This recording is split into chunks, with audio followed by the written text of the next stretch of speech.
Inside the engine, we have a few things going on here. First, this is part of our governor system.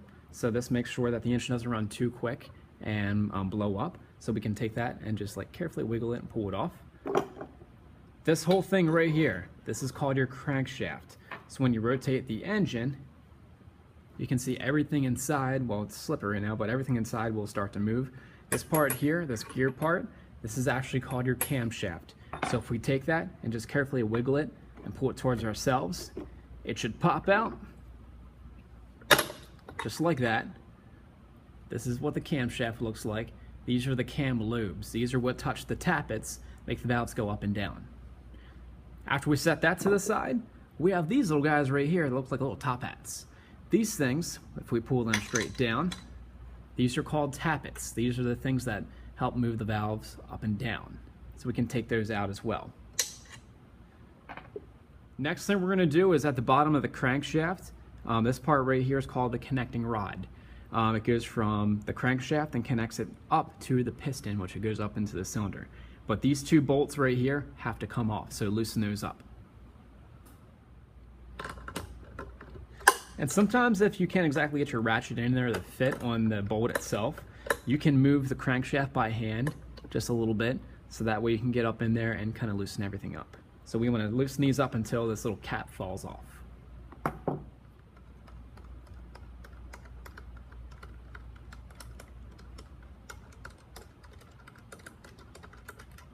We're going to take these out and carefully place them to the side, that way they don't get lost.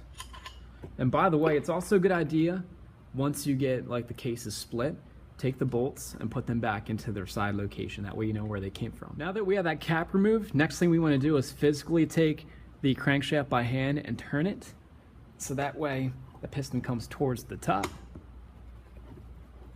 And it's nice and loose, and turn it until it falls out and it's no longer touching, as you can see here. Then the next step, we're going to take the crankshaft, let's see, we're going to push that connecting rod to the side, wiggle it, and it should pop out right towards you. Just like that. So right there's our crankshaft. Looking at the engine from the top to the bottom, first, before we go any further, it's a good idea to take this like little clip, put it back onto the connecting rod, and thread the little bolts back into place. And they do go in a certain like orientation, so make sure they're facing the right way. Now that they're both threaded in place and that clips on, we're going to take the connecting rod and push it up into the cylinder, and it's going to pop out the top. Just like that. And if we turn the engine straight up and down, now that we got the piston coming out the top, we can pull it the rest of the way. If it gets stuck between some of these like little bolts, you can always unthread them. That way you have enough clearance to pull it out. What we're looking at here is the piston. So we have the connecting rod, this little clip on the bottom that holds it to the connecting, or the crankshaft. And we also have the piston and the piston rings.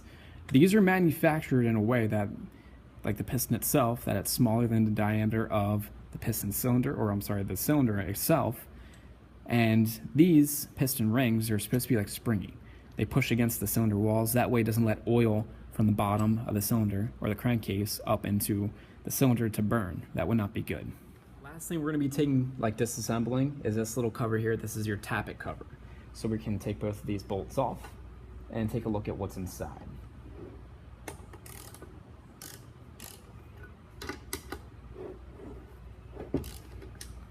So after you loosen up these screws, you can pop them both off. Make sure you don't lose them, they're pretty small, and pop the cover off. And if you look inside, this is part of our valve. So inside under this cover, we have our little retainer clips.